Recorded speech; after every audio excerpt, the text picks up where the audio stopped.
Il y a quelques jours, à l'entraînement du Real Madrid, Federico Valverde et Aurélien Tchouaméni se mettent sur la gueule. L'Uruguayen finit à l'hôpital avec un traumatisme crânien. Et tu sais quoi? D'après Cadena Ser, ce qui a déclenché la bagarre, c'est une remarque de Tchouaméni à Valverde. Et cette remarque, c'était sur Xabi Alonso, un nom que les joueurs eux-mêmes avaient poussé dehors, mais il est revenu hanter ce vestiaire. Cette saison, le Real Madrid, c'est une vraie catastrophe comme tu as déjà dû l'apprendre. Mais dans cette vidéo, tu verras encore des détails plus choquants. Des bagarres, des insultes, des coups montés. Bref, c'est vraiment fou ce qui se passe dans ce club. Alors comment un club qui a gagné la Ligue des Champions il y a 2 ans est devenu la risée du football européen? Aujourd'hui, on va revenir sur la chute libre du Real Madrid et comprendre pourquoi Xabi Alonso avait raison sur tout depuis le début. Été 2025, Xabi Alonso revient au Bernabéu, mais cette fois en tant qu'entraîneur. Et pour le Real Madrid, ça avait du sens. Ce mec avait tout gagné comme joueur dans ce club. Il avait joué avec Casillas, Ramos, Ronaldo. Il avait vu Zidane construire la dynastie de la Ligue des Champions de l'intérieur. Et il était parti tranquillement, comme il faisait à peu près tout dans sa carrière. À Bayer Leverkusen, il avait fait un truc complètement fou. Il avait pris un club qui n'avait jamais gagné la Bundesliga en plus de 100 ans et il leur avait offert une saison entière sans défaite. Le monde du foot regardait Xabi comme la prochaine grande star du coaching, en sachant très bien où il allait finir, à Madrid. Carlo Ancelotti finissait sa dernière saison sans aucun trophée. Le club avait besoin de changer d'air et Xabi Alonso, c'était l'homme parfait. Sauf qu'il y avait un truc que personne ne savait à l'extérieur. D'après des sources proches du club, Florentino Pérez ne voulait pas vraiment de Xabi. Le mec qui a poussé pour le recruter, c'était José Ángel Sánchez, le directeur général. Florentino a accepté, mais sans être convaincu. Pour lui, Xabi avec ses idées de pressing, de discipline tactique, de sacrifice collectif, c'était pas le bon profil pour un vestiaire de Galactique. Mais il n'avait pas de meilleure option sous la main. Et Xabi, dès sa première conférence de presse, il a sorti une phrase qui aurait dû faire sonner toutes les alarmes du club. Quand l'ego est dompté, il peut servir de moteur. Personne n'a de raison de se prendre tellement au sérieux en dehors de la structure de l'équipe. La presse a noté, les supporters ont approuvé, mais dans le vestiaire, certains ont commencé à tiquer. Octobre 2025, premier classico de la saison au Bernabéu. Le Barça arrive avec son arrogance retrouvée, en pensant qu'ils vont passer à un nouveau carton, et le Real les bat 2-1. Pendant 90 minutes, tout fonctionne. Le pressing est précis, la structure est visible. Bellingham a l'air vivant à nouveau. Même Vinicius, dans les rares moments où il pense à défendre, a l'air de se rappeler comment on fait. Tous les médias en parlaient. Pour eux, Xabi était la solution. Et le Bernabéu était de retour. Sauf que ce match, en vrai, c'était le sommet. Et Xabi le savait pas encore. Parce que sous la surface, les fondations étaient déjà en train de craquer. Les joueurs avaient commencé à parler. Les plaintes circulaient en interne. Et un homme que Florentino Pérez gardait discrètement en réserve, un ancien joueur du club, coach de la Castilla, une tête que le vestiaire connaissait bien, commençait à traîner de plus en plus souvent à l'entraînement de l'équipe première. Son nom, Álvaro Arbeloa. Et lui, il allait devenir l'arme la plus utile de Florentino Pérez dans cette histoire. Pour comprendre ce qui s'est vraiment passé à Valdebebas, le centre d'entraînement du Real, il faut comprendre ce que Xabi essayait de faire. Son objectif, c'était pas de divertir, il voulait installer un vrai système. Le genre de système qui demande à chaque joueur sur le terrain de courir, presser et réfléchir constamment. Et c'est exactement là qu'était le problème, parce qu'au Real Madrid, certains joueurs ne courent pas. Et c'est Didier Deschamps lui-même, le mec qui connaît Mbappé mieux que n'importe quel coach, qui l'a confirmé. En février 2026, en conférence de presse, on lui pose la question sur le manque de course défensive de Mbappé. Sa réponse, si vous voulez qu'il couvre 11 km par match, ne perdez pas votre temps, il ne le fera pas. C'est pas Xabi qui dit ça, c'est le sélectionneur des Bleus. Et c'est exactement ce que Xabi a fini par se faire virer pour avoir essayé d'imposer. Et avant le licenciement, il y a eu la lente descente. D'après les rapports internes, les joueurs trouvaient les entraînements trop intenses. Ils se plaignaient de recevoir trop d'informations. L'obsession tactique de Xabi, ses corrections permanentes, son attention aux moindres détails, tout ça, ça les saoulait. Et ses adjoints, surtout son numéro 2, Sebas Pereira, faisaient pareil. Avoir autant de monde qui leur donnait des consignes et qui surveillait chaque mouvement, ça mettait les footballeurs mal à l'aise. Tu te rends compte de ce qu'on est en train de dire là? On parle d'athlètes professionnels qui touchent des dizaines de millions d'euros par an pour jouer dans le club le plus exigeant de la planète. Ils se sentaient mal à l'aise parce que le staff technique faisait trop attention à eux.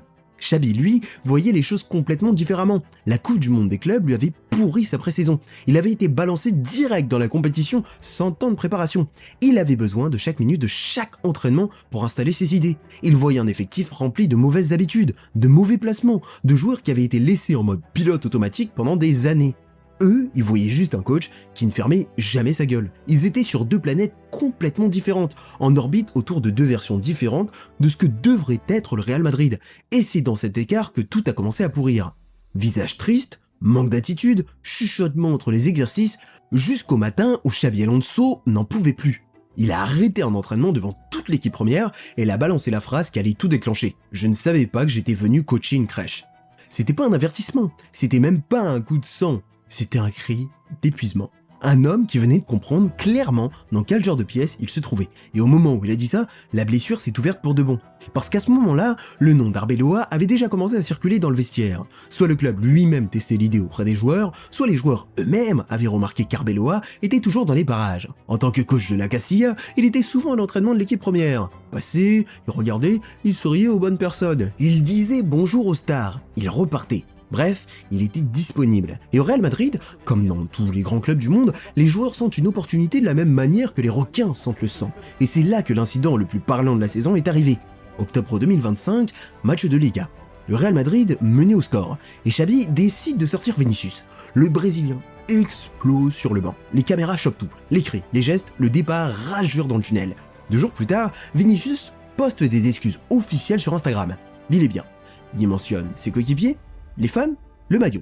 Il ne mentionne pas le coach. Et selon les sources internes au club, c'était pas un oubli. C'était volontaire. Le clan Vinicius à ce moment-là sentait déjà le soutien silencieux du club. Il savait, avant tout le monde, dans quelle direction le vent allait tourner. Et il tournait vers la porte de Xabi. Pour comprendre à quel point cette attitude est inacceptable au plus haut niveau, écoute Toni Kroos. Il a fait une comparaison qui dit absolument tout. Kroos a parlé du match Bayern-PSG en demi-finale de Ligue des Champions et a dit « Quand Luis Enrique a sorti son meilleur joueur, Dembélé, à la 65e minute contre le Bayern Munich, personne ne s'en est plaint. Cela montre le respect que les joueurs ont pour leur entraîneur. Dembélé a quitté le terrain, a serré la main de son entraîneur, puis s'est assis sur le banc pour encourager ses coéquipiers. Ce n'est pas une chose courante. On voit Dembélé crier à ses coéquipiers depuis le banc de ne pas baisser les bras.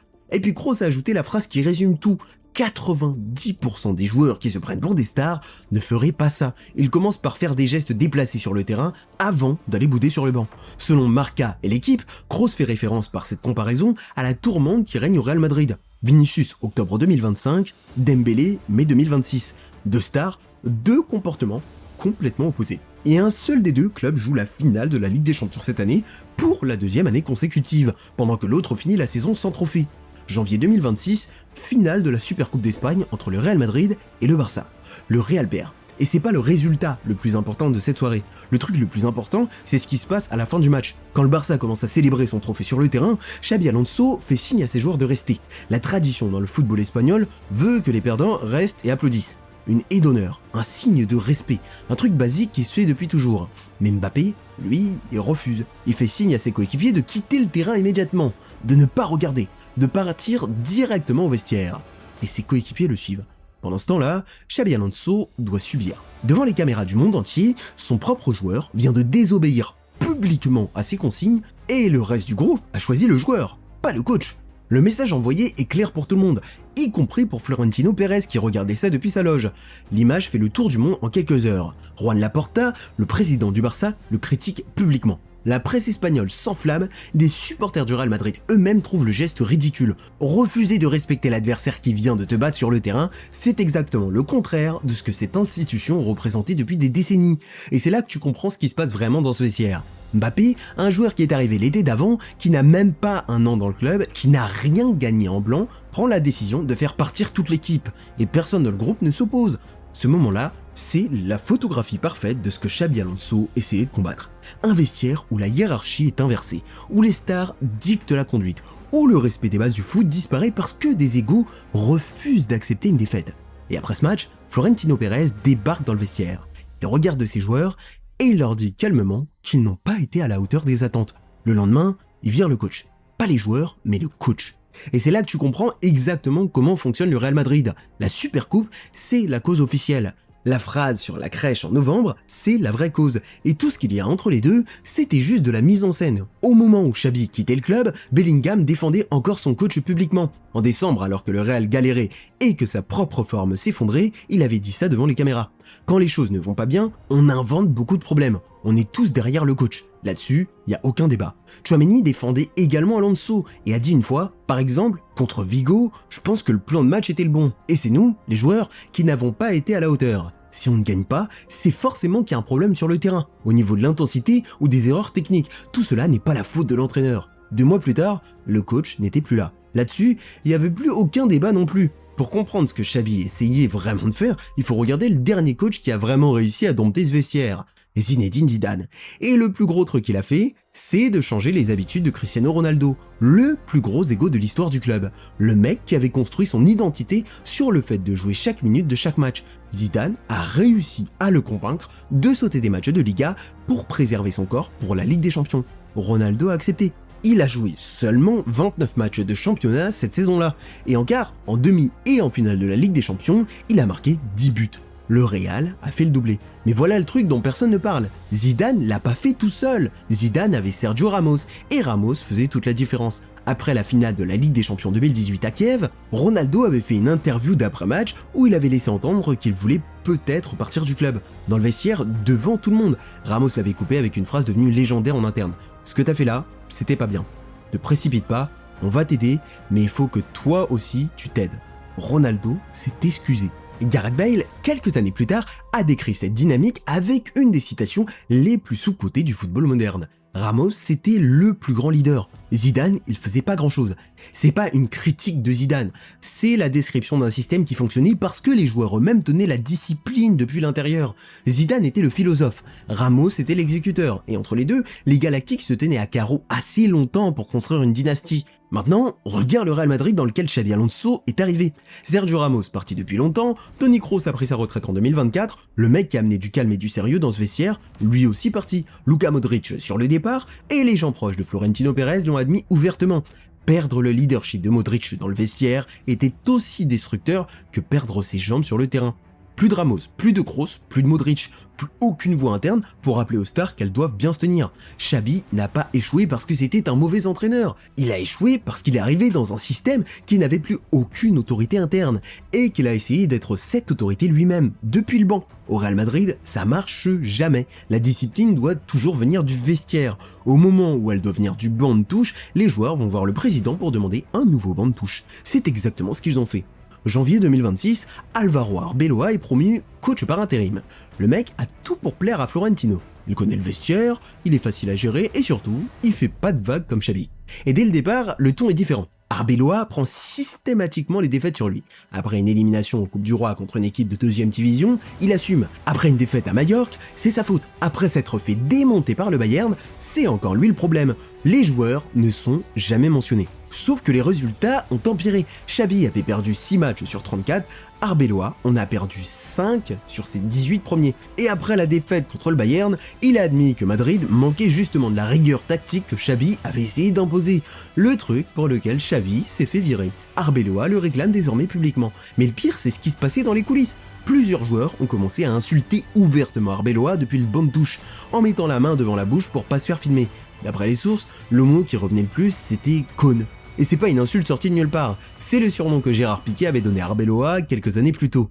6 joueurs auraient même arrêté de parler à leur coach. Et Dani Ceballos aurait dit clairement qu'il refusait de jouer pour Arbeloa cette saison. Pendant ce temps-là, Mbappé fait ce qu'il veut. Il insulte un membre du staff d'Arbeloa à l'entraînement après un hors-jeu sifflé sur lui. Pas de sanction. Quelques semaines plus tard, il part en vacances en Italie en pleine période de récupération. La presse espagnole pète les plombs. Arbeloa, lui, prend ses distances publiquement. Et puis arrive le moment qui a tout cristallisé. Quart de finale de Ligue des Champions contre le Bayern. Bellingham demande le ballon. Bellingham, vice-capitaine et le mec à qui Florentino avait personnellement dit quelques semaines avant qu'il devait devenir le leader de l'équipe. Demande le ballon et c'est Vinicius qui lui dit de la fermer, en plein match de Ligue des Champions. Iker Casillas a réagi. Bellingham demande le ballon et tu lui dis de la fermer. Je peux pas imaginer Toni Kroos demander à Cristiano Ronaldo plus de passes et Ronaldo lui dire de la fermer. Tu peux pas donner autant de pouvoir aux joueurs. C'était exactement le diagnostic que Xabi avait posé en novembre, le même constat, fait par une autre légende du club, des mois trop tard. Et là, sur les dernières semaines, le vestiaire a complètement explosé. Février 2026, Antonio Rudiger gifle Álvaro Carreras dans les vestiaires après une dispute sur le placement défensif. Carreras a confirmé l'incident sur Instagram. Rudiger s'est excusé. Il a même invité toute l'équipe au resto pour réparer le coup. Mais l'image était déjà partie dans toute la presse espagnole. Quelques semaines plus tard, c'est Dani Carvajal, le capitaine du club, qui pète les plombs. Frustré de ne pas jouer, il met un tacle violent sur un jeune joueur de la Castilla pendant un entraînement. Le gamin se blesse, le capitaine du Real Madrid blesse un de ses propres jeunes parce qu'il était énervé par sa situation professionnelle. Waouh! Et puis le 7 mai 2026, le moment qu'on n'attendait pas. Le mercredi à l'entraînement, premier accrochage entre Federico Valverde et Aurélien Tchouaméni. Selon ESPN, c'est Valverde qui aurait donné un coup de pied à Tchouaméni pendant un exercice. Insulté de deux côtés. Le staff sépare les deux. Le lendemain, le jeudi, c'est censé être un nouveau jour. Sauf que Valverde refuse même de serrer la main de Tchouaméni avant l'entraînement. Le français le prend mal, et pendant l'entraînement, c'est une suite de tacles de plus en plus violents entre les deux. Arbeloa les a mis dans la même équipe pour les calmer mais en vain. Selon les sources qui ont parlé à Cadena Ser, c'est dans le vestiaire que tout a basculé. Tchouaméni se rapproche de Valverde et lui balance la phrase qui a tout déclenché. Tu es l'une des raisons pour lesquelles la relation du vestiaire avec Xabi Alonso s'est cassée. Valverde n'a pas supporté. Il s'est jeté sur Tchouaméni. Et là, dans les vestiaires de Valdebebas, les deux milieux du Real Madrid se mettent vraiment sur la gueule. Des coups de poing, du sang. Selon certaines sources, Tchouaméni met Valverde KO. L'Uruguayen est emmené à l'hôpital. Le diagnostic tombe. Traumatisme crânien. Le capitaine de l'Uruguay, vice-capitaine du Real Madrid, est mis au repos pour plusieurs jours. Et il rate le Classico décisif. Le club intervient en urgence. Une réunion de crise est organisée avec Florentino Pérez. La sanction tombe vite. Une très grosse amende de 500 000 € pour chacun des deux. Une procédure disciplinaire est ouverte. Et le détail qui résume toute l'absurdité de la situation, pendant que Valverde partait à l'hôpital, Mbappé a été filmé en train de rigoler en quittant l'entraînement. Sur les images, on le voit sourire, faire des blagues avec son entourage. Le tabloïd espagnol qui a sorti la vidéo a tout fait exploser. Indignation totale chez les supporters.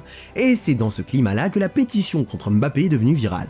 Lancée par des supporters frustrés, elle demande purement et simplement son départ du club. Au moment où on enregistre cette vidéo, elle a dépassé les 73 millions de signatures. 73 millions de personnes qui ont pris le temps de signer pour virer la plus grosse star du club. Le mec arrivé l'été dernier sur un tapis rouge, présenté comme l'héritier de Cristiano Ronaldo, le futur galactique qui devait dominer l'Europe pendant 10 ans.